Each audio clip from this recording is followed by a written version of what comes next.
ड्रामों की upcoming episodes की real stories और अपडेट्स देखने के लिए चैनल को सब्सक्राइब करें। ड्रामा सीरियल मैं मंटू नहीं हूँ मैं आखिरकार महमल को मिस मारिया चौहान की बर्थडे में जाने की परमिशन मिल ही गई और वो बर्थडे पर काफी तैयार होकर बन ठन कर जाएगी। और दूसरी तरफ बिनयामीन का बेटा फरहाद जो कि वहाँ बर्थडे में आया होगा और वो इस बार अपनी फ्रेंड के थ्रू महमल पर डोरे डालने की कोशिश भी करेगा। और महमल को इस बात का फिलहाल पता नहीं होगा कि ये हमारे दुश्मन बिनयामीन का बेटा है। नेक्स्ट एपिसोड की मुकम्मल कहानी में आप लोग देखेंगे महमल जो कि बर्थडे पर जाने की परमिशन मिलने के बाद बहुत ज़्यादा खुश हो चुकी है। यहाँ पर कबर्ड से अपने कपड़े भी निकाल लेती है, सोचती है कि मैं कौन सा ड्रेस पहनूं। यहाँ पर सुरैया भी उसके साथ बैठी है, उससे पूछती है कि इतना सोचने की क्या ज़रूरत है, जो भी है पहन लो।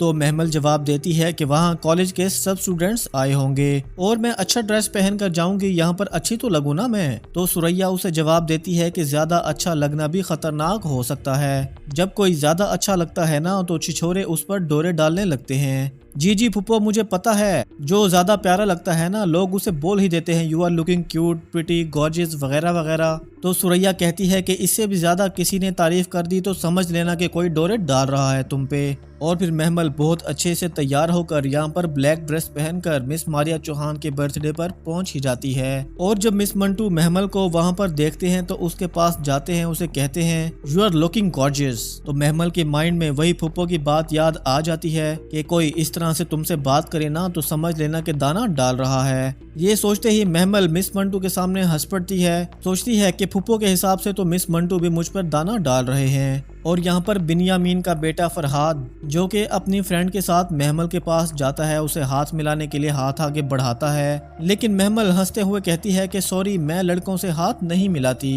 ये कहकर फिलहाल तो वहाँ से चली ही जाती है। लेकिन थोड़ी देर बाद ही फरहाद दोबारा महमल का रास्ता रोक लेता है, उसे कहता है कि हाय आई एम फरहाद। तो महमल उसे जवाब देती है कि हाँ इकरा ने बताया था मुझे। तो फरहाद उसे कहता है कि इकरा ने आगे कुछ नहीं बताया मेरे बारे में, मैं यहाँ पर सिर्फ तुम्हारे लिए आया हूँ। यहाँ पर महमल उसे बहुत ज़्यादा हैरानी में देखती है, लेकिन उसे ये बात पता नहीं है कि वो हमारे दुश्मन बिनयामीन का बेटा है। और दूसरी तरफ वैसे भी अब महमल का रिश्ता उसके घर वाले पक्का करने जा ही रहे हैं और इस बार महमल भी अपने घर वालों के कहने पर उस रिश्ते के लिए हाँ भी करने वाली है। लेकिन जब फरहाद को इस बारे में पता चलेगा कि महमल की शादी तय हो रही है किसी और जगह पर, तो वो इस बार महमल के मंगेतर को जान से मारने की भी कोशिश करेगा।